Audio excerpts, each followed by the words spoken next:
ever, it will not exist. It will not. Hallelujah. Hallelujah. Thank you, Holy Spirit. Let's just pray as we receive from God. Lord, we thank you for the opportunity to be in your house, and what a service it has been, beginning with the opening prayer, powerful, on to the 8 years. What a great teaching. Thank you, Lord, for everything that you have been doing since the beginning of this service. We've come to a time to receive from you, to hear your word. Lord, do for us what we cannot do for ourselves. Let your word change us. Let your word transform us. Let your word increase us. And let your word restore to us what you want us to have. We thank you for the power of your word. Satan, you cannot be here. You cannot be here. Holy Spirit, over to you absolutely. Use my mouth and speak your word. In Jesus' name we pray. Amen. Hallelujah. Please be seated. Hallelujah. Now, I had an experience this week. I want you all to please listen to me. I had a very, very teachable experience with God. I was in this revelation, and an angel stood by me and told me to stand up and follow him. So, and I stood up. I knew it was an angel of God, so I stood up and I followed him, and he was showing me so many things. So, we got to a particular building, a house, very beautiful house. And then he asked me, do you want that? I said, I deserve it. I have served God enough. So, and then he said, okay. And so it took me again. We got to another place. I saw cars. So he said I should pick anyone. So I pointed. I know the one I pointed. I pointed to Toyota Highlander 2022 model. So, and then as I pointed to it, I said I deserve that. So, and he said, okay. So we moved away. So we kept on moving, and we got to a point, and he said, I am coming. And then he disappeared. And all of a sudden, another personality, like brightness of light. Bright. I knew that was Jesus. I knew that was Jesus. He appeared, and he said, that is why you will not have it. Because you don't deserve anything. So, and I just opened my eyes. I touched, and then I was just crying. I was just like, God, did I do anything wrong? I thought you showed them to me because you want to give them to me.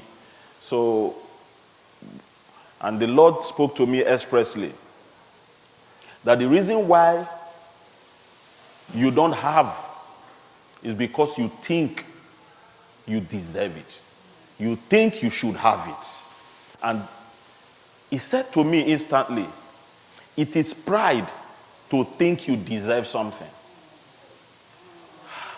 I'm like, I'm sorry. Forgive me. Have mercy on me. He said, never approach me with the mentality of you deserve something. Approach me with the mentality that you love me and that I love you, and that is why I want to give it to you, because I love you, not because you have worked for me, not because you have read, not because you have labored for it. So I woke up. I was very, very touched because I failed an exam. I didn't know it was an exam.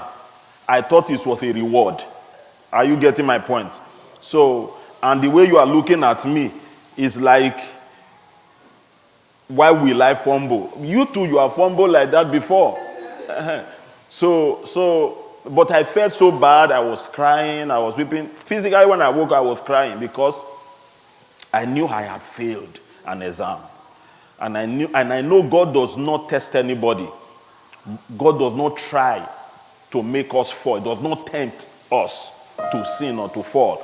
But he tests our level of walk with him. If we are growing if we have grown beyond, you may not know it's a test, but God brings something across your way, across our path, to see our new level, if we have gotten there, or if we are still in the other level. And there are some things God will not bring you into until you get out of this particular level into that level. Praise the Lord, somebody. And he said, tell my people, tell them they should be careful about approaching me because they deserve it. So this morning I want to speak briefly on what I titled, You Deserve It. And I'm bringing it as a question. Do you really deserve it? Do I really deserve it? 1 Corinthians chapter 15 from verse 9, and we stop in verse 11. 1 Corinthians chapter 15 from verse 9 to 11. Do you really deserve it? Do I really deserve this? In this month when we are extracting the salt dimension, salt versus light dimension, I pray that the Lord will help us. Do you really deserve? 1 Corinthians chapter 15 from verse 9. For I am the least of the apostle, and I do not, oh my God, I do not even what? Deserve. For I am the least of the apostle. And in the Berean Study Bible, most of the things I'll be reading will be coming from the Berean Study Bible. He said, and I am unworthy to be called an apostle. And I like the word he used. I do not even deserve. I do not even deserve to be called an apostle. I do not even deserve. Hello, are we together here? I pray, Holy Spirit, that you will enlighten our spirit. Holy Spirit, only you can communicate this in a way that your people will get into their spirit. Because it is spirit to spirit, deep to deep. Draw us, bring us into this reality in the name of Jesus. He said, for I am the least of the apostle, and I am unworthy to be called an apostle. This guy he has seen miracles, he has seen signs, he has seen wonders. He was an astute scholar. By all standard, Paul was a man of God. Are you get what I'm saying? A man of the Spirit, a man of signs and wonders, a man of good characters and behavior, a man of also some old flaws in the past. Are you getting my point? He had flaws in the past. But he said, I do not even deserve to be called an apostle, because I persecuted the church of God. In verse 10, very powerful. Verse 10, he said, but by the grace of God, I am what I am. And he said, and his grace to me was not in vain. No, I worked harder than all of them. I should deserve it if I work harder than them. I don't know whether you get my point here. If I work harder than all of them, he was actually bringing out his resume and say, look at it. By all standard, I deserve this. I deserve this. I deserved it. He said, yet not I. This is where it happened. I deserve this one.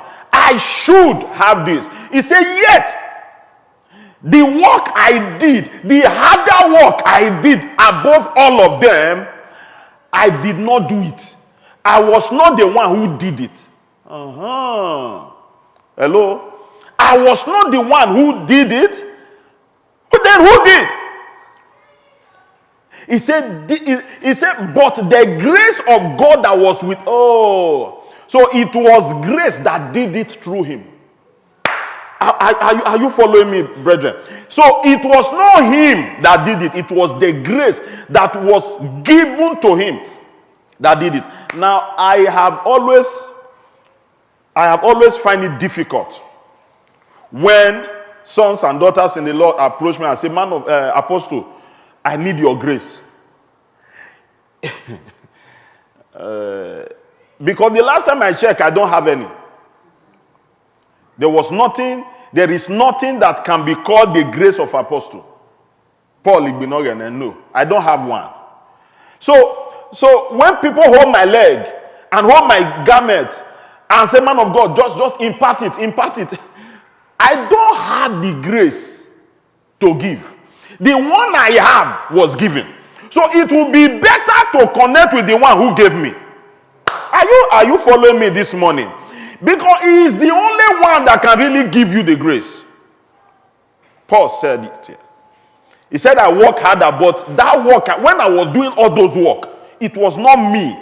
So I just discovered that I shouldn't take glory because it was not me who did it. It was the grace that was given to me that was actually doing the work through me. Oh my God. In verse 11, he said, whether then it was I or they, this is what we preach. And this is what we believe. What did we believe? That we do not deserve it because we are not the one doing it. Praise the Lord, somebody. What do you deserve? Hallelujah. What do you deserve? To deserve something means you have earned it. It means to earn something. It means you labored for it, you work for it, and so you earn it. To deserve something places the responsibility on the person giving you the deserved honor.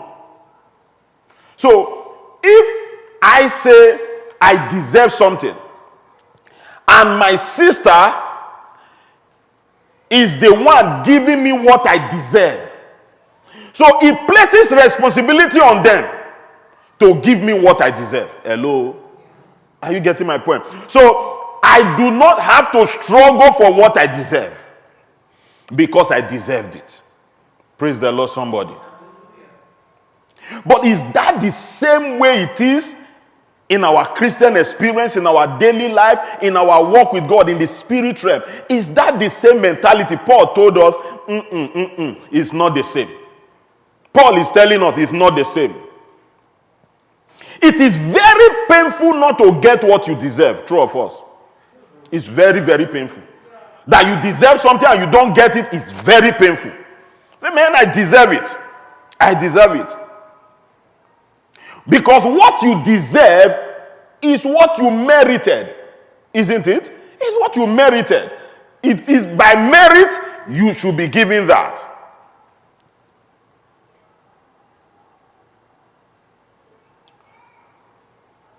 What you deserve, therefore, is not a reward. Hello? It's not what? It's a honor. True of us. If I deserve it, then it's not a reward.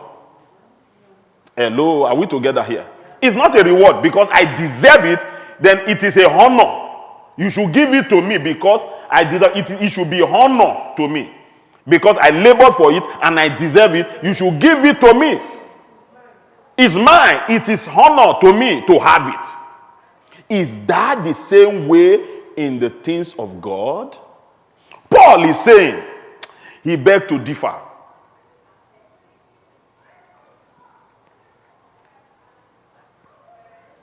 So it suggests that you deserve it.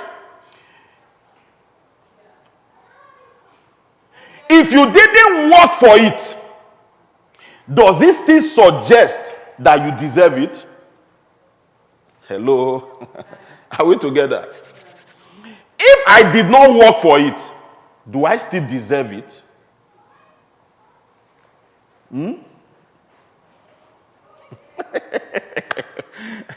The woman of God said, no.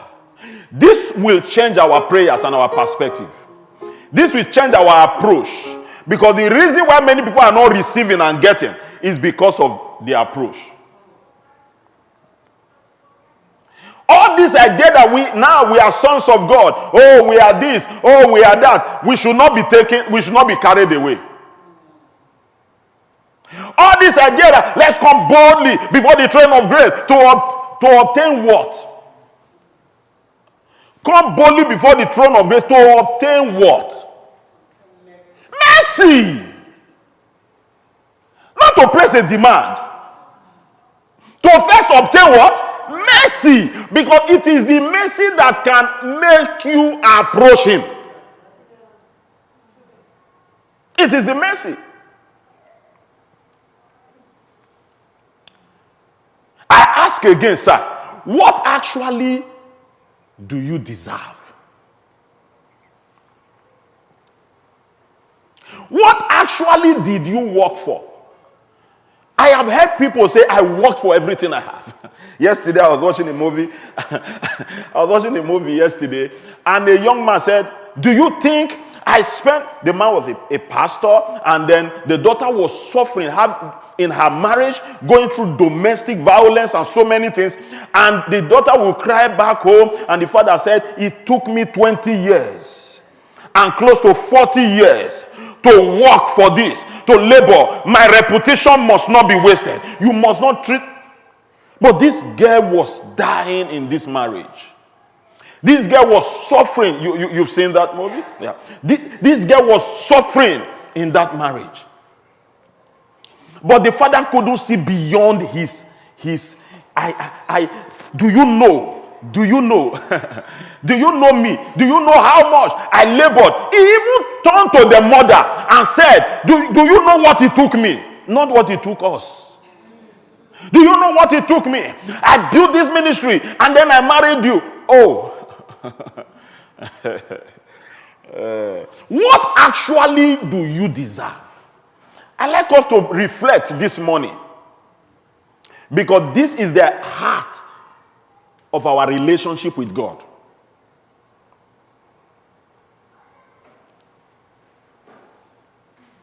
Paul said in verse 10 of 1 Corinthians, verse 10, look at it, look at verse 10. Can we back up to verse 10? He said, I am what I am by the grace of God. It was the grace that was working it out, not me. It was grace that was working it out. No, I work harder than all of them, yet it was not me that was working. It was grace that was actually what? Working. It was grace that was working. I have not lived too long in this world. At least I have not lived too long like some people. But I think I have lived long enough to know that you don't deserve anything.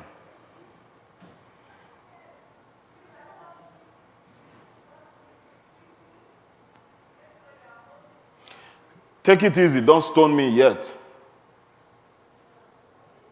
He died on the cross, yeah. Even the house you have and the cars, you don't deserve it.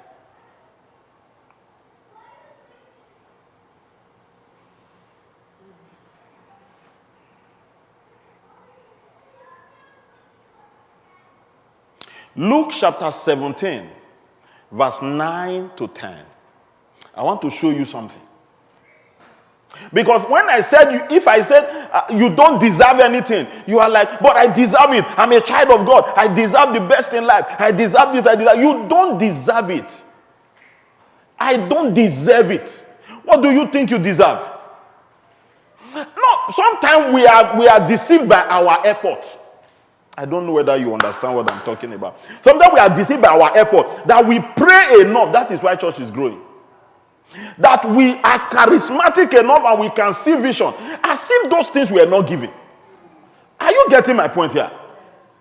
That we read enough. I read for that exam. If I had gotten a B, I will challenge my result. Oh my goodness. Oh my goodness. Luke chapter 17, 9 to 10. Does he thank the servant because he did what he was told? And in verse 10, he says, so you also, when you have done everything commanded of you, you should say, we are unworthy servants. We have only done our duty. My God.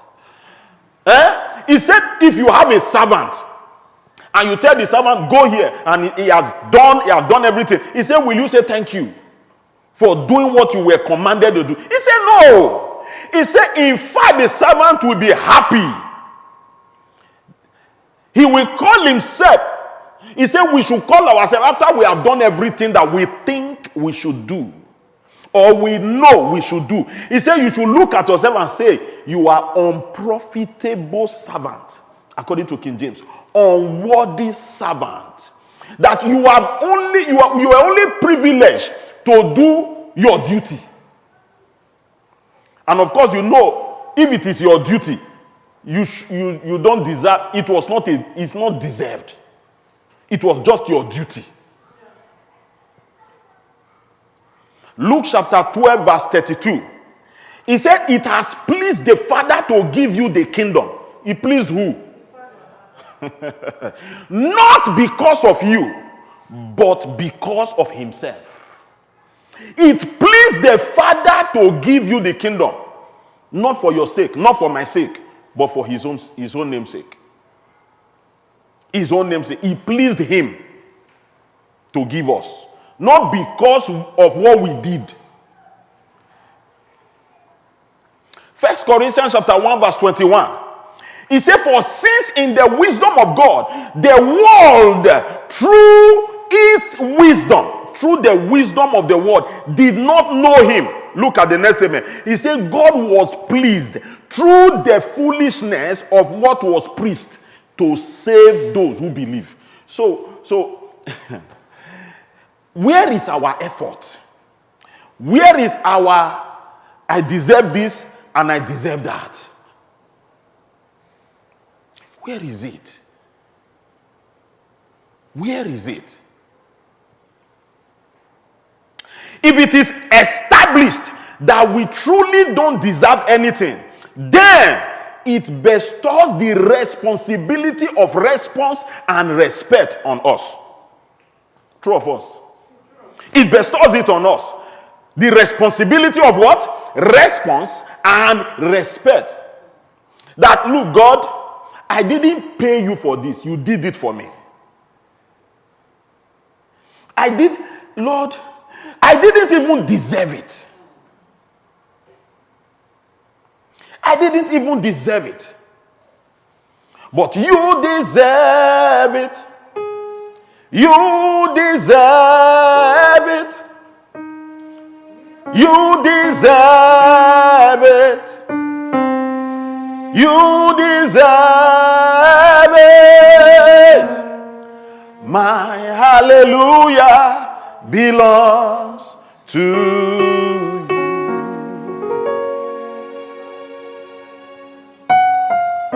I want to say something. Thank you, sir. What you deserve is what you work for. And since, as a Christian, as a human being, you didn't deserve anything, what should be our attitude?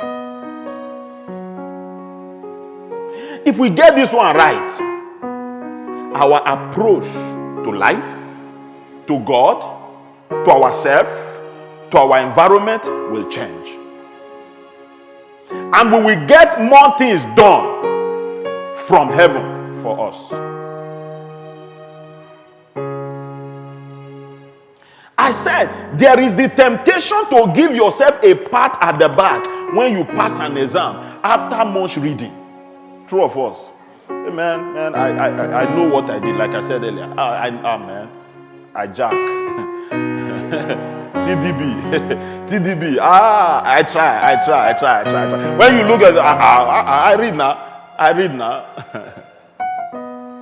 But if you are like if you are somebody like my wife, who doesn't read, You just take the book and flip through. Oh, and she's complaining. She's complaining too. Oh, this exam, this thing, this. And then she dumps it. People like us don't use ourselves to compare someone like that, because we will read one line 100 times before the thing in fact, we will read and read and read and read and read before it. But while we are trying to read, my wife is playing. So when we were preparing for Canada, this thing, she said, oh, I said, you go and sleep, oh, leave me alone. Oh. Our destiny is different. Now different head we carry. Are you getting what I'm saying? So her name is Grace. My own name, the last time I checked, was Paul. It's not Grace. So I read that book over cover to cover. They even said that some questions can come from the back. I said, okay. I was reading. I read the back. I read everything. So when she sat in the exam, she answered everything. She finished. I still sat down. It is not who stood up first. I sat down. I was answering my question. I finished. So when we sat there, they told her, I don't know who sent that person to give us scores. Why will you tell us what we got? He told my wife, said, wow, you people try very well. You score 100. I was the one who shouted, thank you, Jesus. She didn't shout thank you because she didn't struggle. The thing just is stick, it's gone. The brain is glue. It glued to the brain. But me, I made effort. There is the temptation that I am where I am today. When Pastor B was talking, that God has something better and greater for us. And I was like, God, thank you, Jesus. Let my crooked way be straight. Let my crooked way be straight. But God reflected back to the message and took me back. He said, where do you know the place you were when you got to know Pastor B? When did you, can you reflect back? God, it's far. It's far. Who were you there? What were you there? I didn't bring you here because of what you did then. This is very deep. God was like, don't lose sight. Your crooked way will be made straight, but don't lose sight. You are where you are today by my grace. By my grace. Brother, if grace brought you here, grace is what will take you far. If mercy brought you here, because the woman of God said the other day, he said, if it were mercy, you were giving us that story of that woman that approached the general. He said, if it was deserved, then it will no longer be mercy. The thing just stick to my brain. Say, wow. If it is deserved, then it's no longer mercy. It's no longer grace.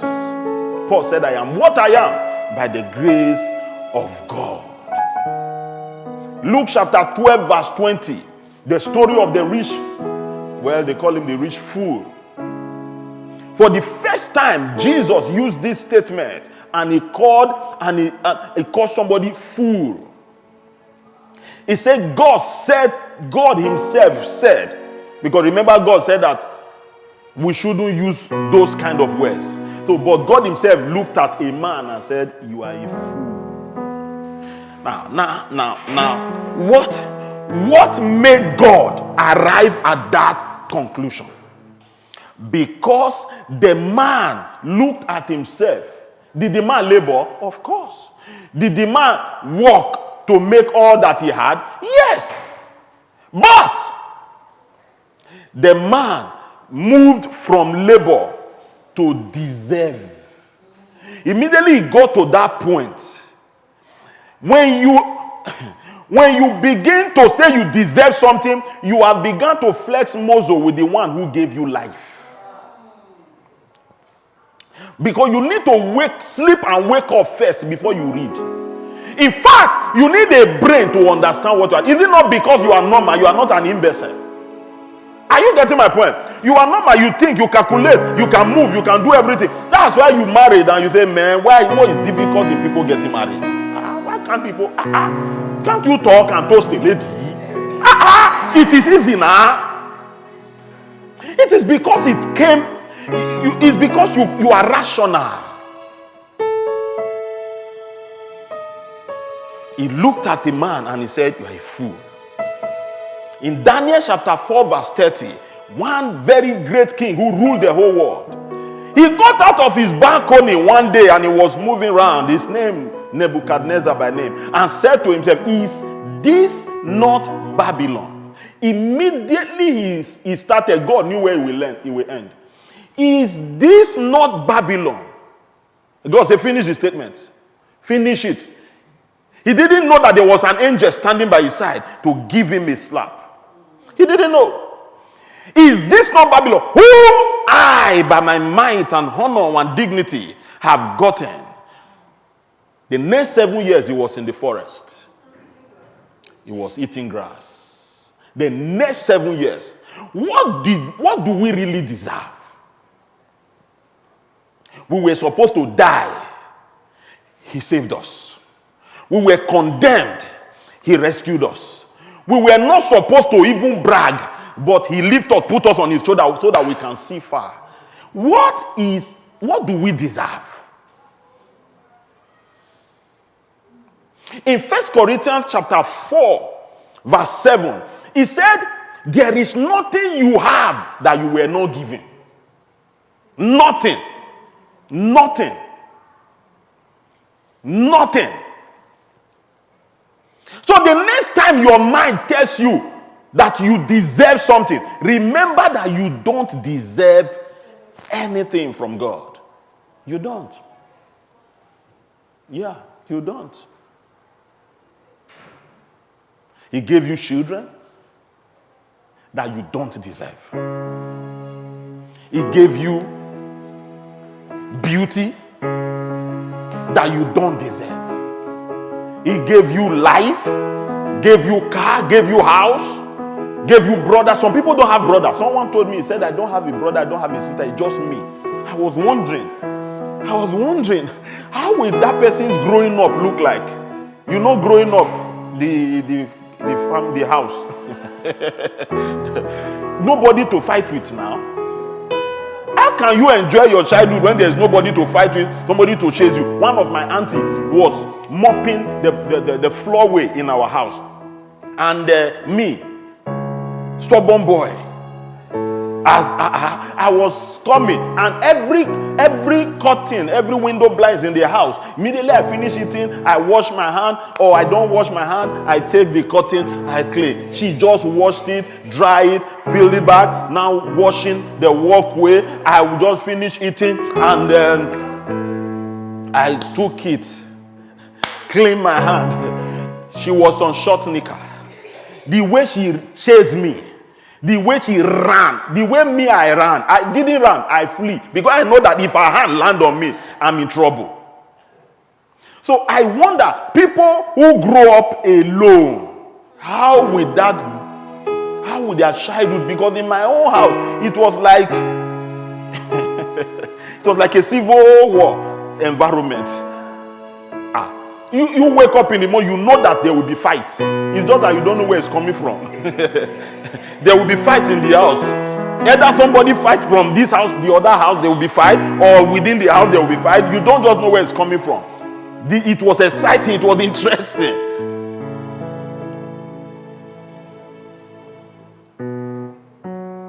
You cannot, I want to make this statement. You cannot serve God enough to deserve anything from him. I repeat, these are very tough statements, but you look through your Bible, you see the life of it. You can never serve God enough. I am not encouraging you not to serve God, because later you see what it means. You can never serve God enough to deserve anything from him. So because I'm serving God enough, that's why God is doing this for me. No, God doesn't do anything for you because you did something for him. Deep a bit, hard to chew, huh? I thought that when you sow a seed, God will bless you back. That when you give heavily, God will give you back heavily. What if he chooses not to give you back? You go back to the church and collect your money back. It doesn't take anything from God. It will tell you, especially in Canada. For example, now in mission house, you want to collect all the money you have given in mission house. I will say, Mama, let's go to the bank. How much did you contribute since you joined mission house? So I say, okay, bring it. Give him. These are all the money you contribute. Are you getting my point here? If human system can do that, you are talking about God. Do you want it back? I will give you now.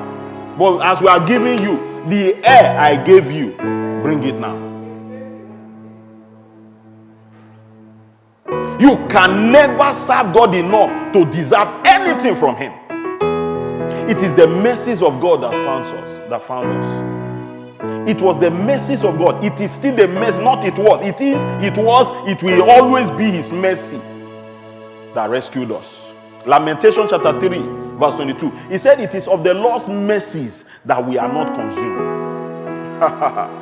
It is of the Lord's mercies that we are not consumed. What are we going to be boastful about? It is the joy. You are strong, Abby. Bible says it is the joy of the Lord that is your strength. So boast. So now, I thought you said you have strength. But he said it is the joy of the Lord that is your strength. It is the peace of God that passes all human understanding that He gave to us. So, where is our peace? I'm so peaceful. Where is the peace? He gave us the peace. He gave us the joy. It is trusting and looking unto Jesus that is our hope of glory. What do we really deserve? What is it that we deserve? You deserve love from people? No, you don't. No, you don't. You deserve love because you are so nice. You are nice to them, so they should love you back. No, you don't deserve it.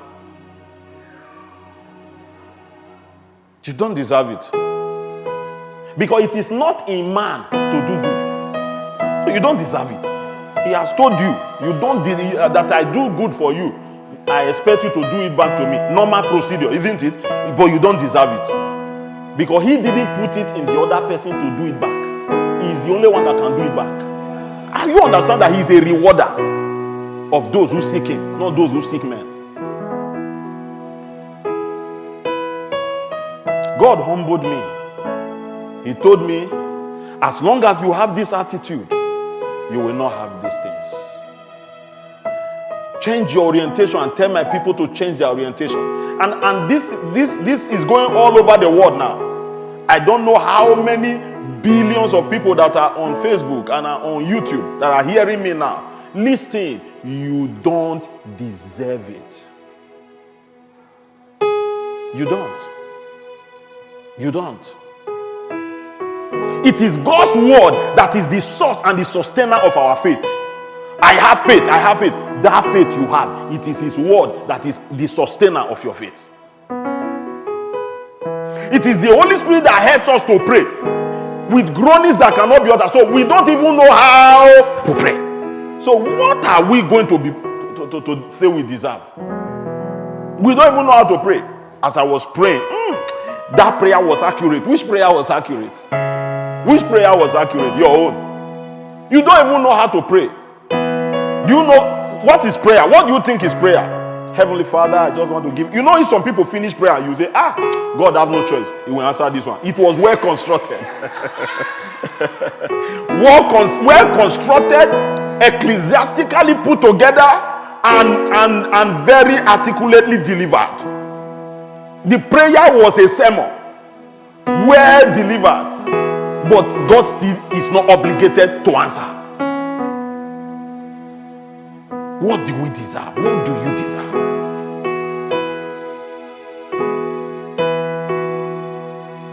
When light shines, listen to this. There is a transformer that enables light to shine. Light doesn't have what it takes to shine itself out. There is always a transformer that if there is anything wrong with that transformer, we will not see light. That transformer is what enables light to shine. Like I said on Friday, salt is not useful to himself. How will salt be useful to itself? Salt is useless without something to be used for. Are we together here?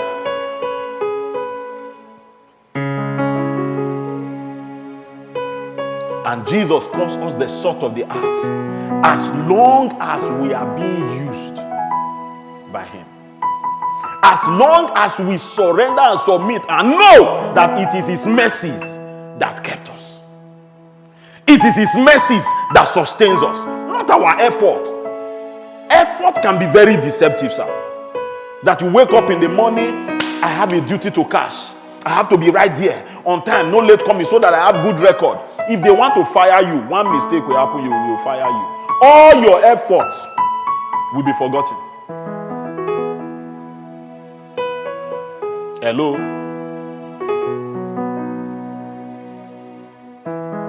Thank you, Holy Spirit.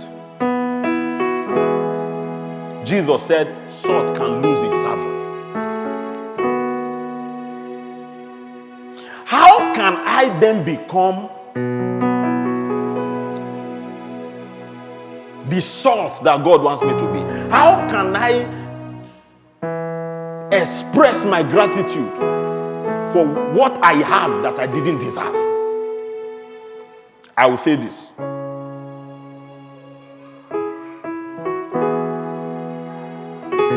Show the same mercy you have received to others.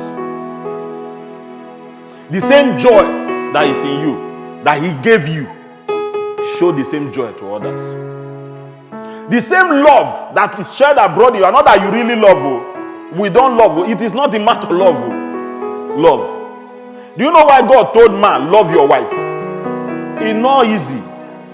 Hello? It's not easy. Our eyes, they're different place.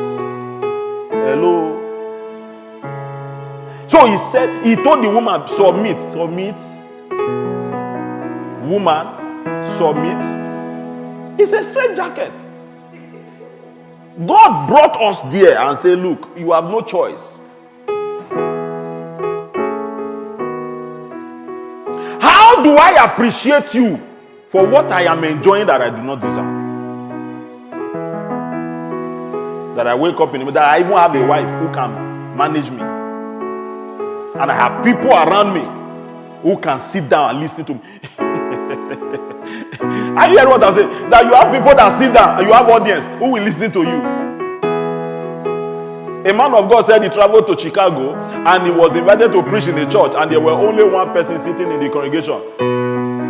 And then the pastor and his wife, just three of them sitting down.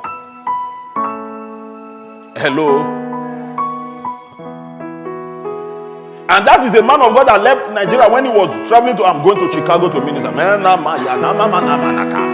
Hey, I'm going to minister. I am sure by the time he sees three people, all his anointing will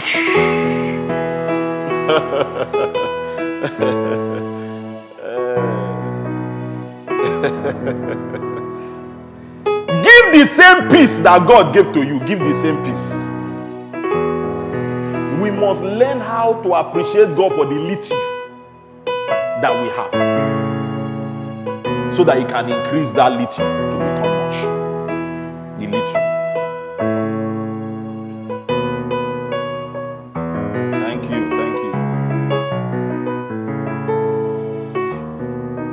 As I round up, I want to say this. We don't deserve anything, but it is only God that deserves our loyalty, our humility, our respect, our honor, our regard, our sacrificial love and everything, our seed, God deserves everything.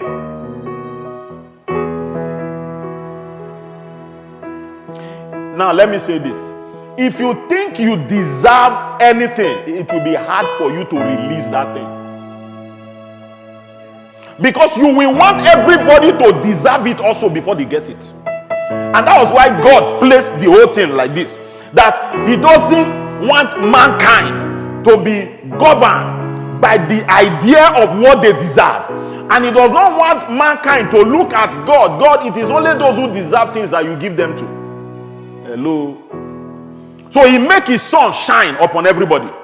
He make his rain come upon everybody.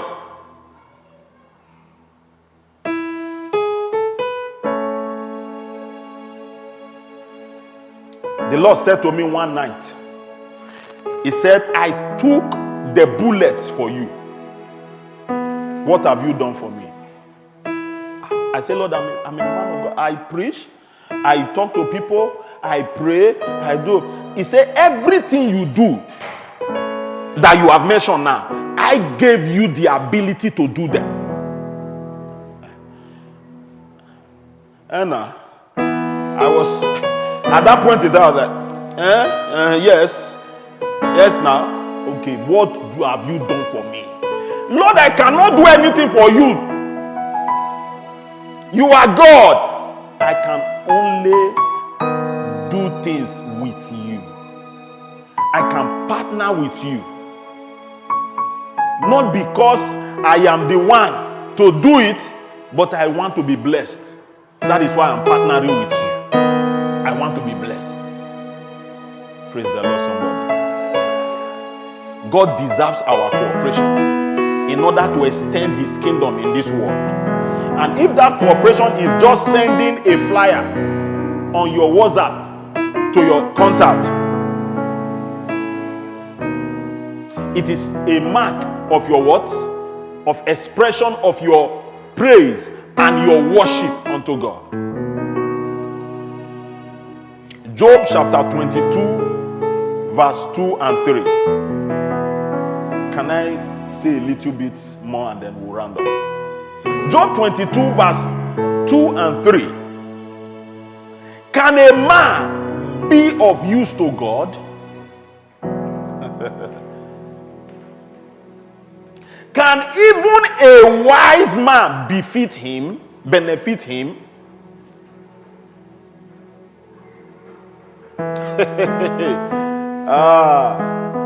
Sir, this is tough.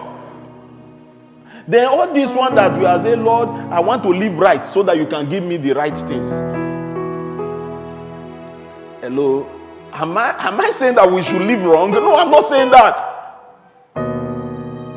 But what do we take glory for? What do we think we deserve this for? In verse 3, to really make this thing serious, he said, does it delight the Almighty that you are righteous? Does he profit if your ways are blameless? Sir, can you read it from your Bible? Job chapter 22, verse 2 and 2 to 3. Can a man be of benefit to God? Even no matter how wise you are, I say, can you benefit him? If you are even righteous now, you are the holiest in this whole world.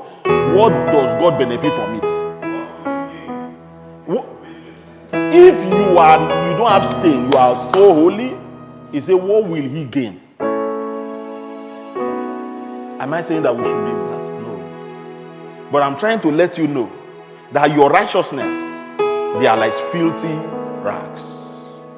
They are rags. So that before you point hand, you should cool down. You should do what? Cool down. Job chapter 35, verse 6 to 8. If you read that, that will just blow up your mind. We'll just be less closer. He said, if you sin, what do you accomplish against God? What? Can you read this, sir? If you sin, how does that affect him? If you multiply your transgressions, what do you do to him? In verse 7, if you are righteous, what do you give to him? What does he receive from your hand? Hey. He said your wickedness, Papa, he only affects people like you. Not him. He doesn't take anything from, he doesn't change anything from him. It's other people that it's not him. It's not him. What do we deserve?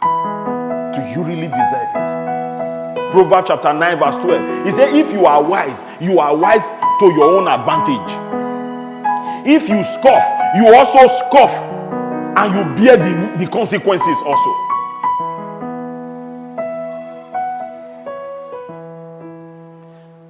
Finally, I will round up with Acts of Apostles chapter 17. Acts of Apostles chapter 17, verse 24 down to 28. Acts of Apostles chapter 17, verse 24 down to 28. The God who made the world and everything in it. He is the Lord of heaven and the Lord of the earth. He does not live with them. If you like, build a 1 million seater for him. He does not live in temples. Everybody all over the world, hear me. God does not live in temple built by human hands.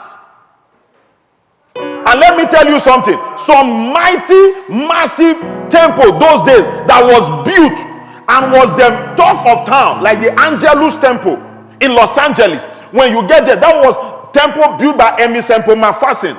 One of the best and the biggest of her days. Today is like kitchen to in some people's eyes. Temple built with hand, God does not stay inside. So what will you do for him that you now say you deserve something? Read on, sir. God is not... this one, when I read it, is very deep. He said you cannot serve God. I don't understand. By human hands. I prayed and said, God, what do you mean? He said, you have been deceived that you are the one serving me. I am actually the one serving you. You are not serving me. Can you serve me? Even the angels in heaven can't serve me enough.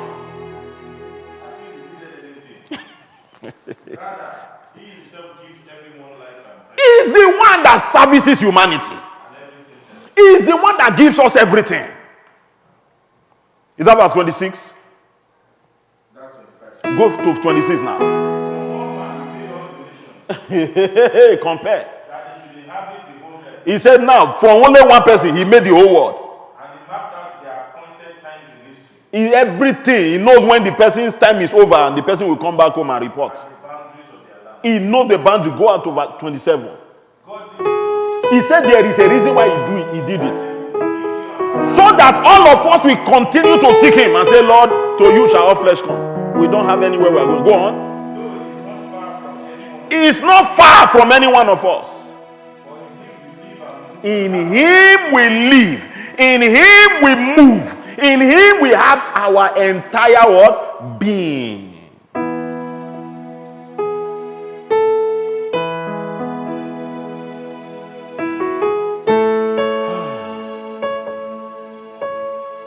Do you really deserve it now? Can you bow down your heads? Do you really deserve it? Lord,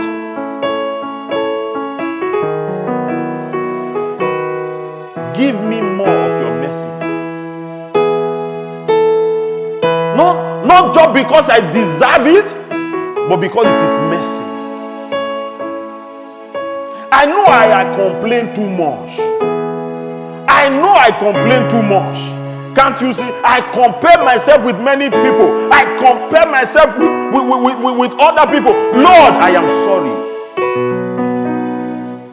It is your mercy. It is your mercy. It is your mercy. It is your mercy that I am alive today. It is by your grace. We wake up this morning. It is by your grace. It is your grace. It is your mercy that has kept us. So I wouldn't let go. I'm alive today because God kept me. And I'm here today only because of his grace. He kept me. God kept me. His mercies kept me. So I wouldn't let go. Let's stand up to our feet now. God kept me. He kept me. Your mercies kept me. wouldn't let go. Everybody look at me. Before we continue, we'll sing that song again, people of God. I know you are trying. But where you are today is not because you have tried. Because you may have tried, but you have not tried enough.